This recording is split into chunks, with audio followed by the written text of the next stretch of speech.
Hi hello నమస్తే welcome to auto wala updates. ఇప్పుడే Laapataa ladies movie చూడడం జరిగింది. ఈ మూవీ ఏప్రిల్ 26న నెట్ఫ్లిక్స్లో స్ట్రీమ్ చేయడం స్టార్ట్ చేశారు. కాకపోతే హిందీ లాంగ్వేజ్లోనే అవైలబుల్గా ఉంది, సబ్‌టైటిల్స్తో చూసేయచ్చు.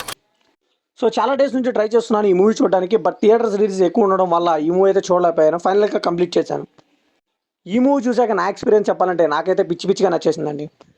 సో కంప్లీట్గా న్యూ ఐడియా తీసుకొని ఇంట్రెస్టింగ్ స్క్రీన్ ప్లేతో మంచి క్యారెక్టరైజేషన్స్ రాసుకొని చాలా బాగా తీసుకెళ్లారు మూవీని. సో ఎన్ని ఎలిమెంట్స్తో అటు ఫన్నీగాను ఇటు డ్రామా వైజ్ ఎమోషనల్గా చాలా బాగా ఎంటర్టైన్ చేస్తుంది. అసలు ఈ మూవీ బేసిక్ స్టోరీలు ఏంటంటే 2001లో స్టార్ట్ అవుతుంది ఈ మూవీ. సో అప్పుడే పెళ్ళైన దీపక్ అండ్ పూల్ కుమారి తన అత్తారింటికి బయలుదేరి వెళ్తారు. సో ట్రైన్లో చిన్న కన్ఫ్యూజన్ వల్ల పూల్ బదులు అనుకోకుండా వేరే అమ్మాయిని ఇంటికి తెచ్చేస్తాడు దీపక్. సో దీంతో దీపక్ వాళ్ళ వైఫ్ పూల్ అయితే మిస్ అవుతుంది, అండ్ అలానే ఇంట్లో వేరే ఒకళ్ళ వైఫ్ అయితే ఉంటుంది. సో ఇంతకీ దీపక్ పూల్ని కలుసుకున్నాడా లేదా, తనకు కనుక్కున్నాడా లేదా అనేది remaining part of the story. So first thing ఏంటంటే ఈ మూవీ మొత్తం కూడా నలుగురు క్యారెక్టర్స్ చుట్టూ తిరుగుతూ ఉంటుంది. సో వాళ్ళు ఎవరంటే Deepak, pool Kumari, Jaya and inspector Manohar. And ఇక్కడ రెండు జీవితాల గురించి కూడా మాట్లాడుకుంటాం. ఆ టూ లైఫ్స్ ఎవరు అంటే ఒకటి దీపక్స్ లవ్ లైఫ్ ఒకటి, ఇంకొకటి జయ డ్రీమ్. బేసిక్గా ఏంటంటే జయకు ఆ మ్యారేజ్ అయితే ఇష్టం ఉండదండి, అందుకే అక్కడ నుంచి దీపక్ పిలవగానే తనతో పాటు వచ్చేస్తుంది. తనకు ఒక డ్రీమ్ ఉంటుంది, ఆర్గానిక్ ఫార్మింగ్ మీద మంచి స్టడీ చేయాలని.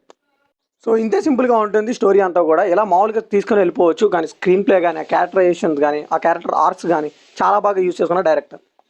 మరి పాత్ బ్రేకింగ్ స్టోరీలో నేను చెప్పలేం, కానీ ఒక ఫీల్ గుడ్ మూవీ చూసిన ఫీలింగ్ అయితే మనకు కలుగుతుంది. ఎస్పెషల్లీ ఆ క్లైమాక్స్ అయితే నాకైతే చాలా బాగా నచ్చింది. సో మధ్య మధ్యలో కామెడీ కూడా బాగానే వర్కౌట్ అయింది. అంటే కొన్ని క్యారెక్టర్స్ ద్వారా ఒంటరి జీవితం ఎలా ఉంటుందని చెప్పడం అవన్నీ చాలా బాగా వర్కౌట్ అయ్యాయి.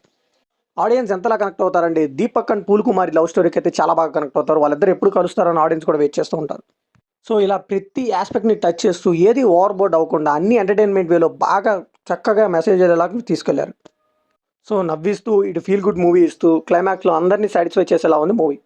ఇక్కడ ఇంకో ఇంట్రెస్టింగ్ విషయం ఏంటంటే ఈ సినిమాకి స్టోరీ ఇచ్చిన ఒకళ్ళు, స్క్రీన్ ప్లే ఒకళ్ళు, డైరెక్షన్ ఒకళ్ళు, డైలాగ్స్ ఒకళ్ళు, బట్ ఈ మూవీ మాత్రం ఎలా బ్లెండ్ చేశారంటే అన్నీ పర్ఫెక్ట్గా సెట్ అయ్యాయి.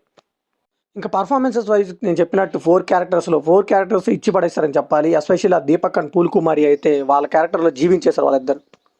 ఇంకా సాంగ్స్ అండ్ బీజిఎం కూడా మూవీకి చాలా హైలైట్గా నిలిచాయండి, చాలా సపోర్ట్ చేస్తాయి సాంగ్స్ అండ్ బీజిఎం. సో ఈ మూవీకి మనం ఇచ్చే ఫైనల్ బడ్జెట్ ఏంటంటే ఫన్ అండ్ ఫీల్ రెండూ కలిసి ఉన్న మూవీ ఇదండి. డెఫినెట్గా ట్రై చేయండి, మీ ఫ్యామిలీతో చూడొచ్చు, అడల్ట్ కంటెంట్ అస్సలు లేదు. మరి ఈ మూవీ మీకు ఎలా అనిపించిందో కామెంట్లో షేర్ చేసుకోండి. లైక్ చేయండి, షేర్ చేయండి, వెళ్ళే ముందు సబ్స్క్రైబ్ చేసుకోండి.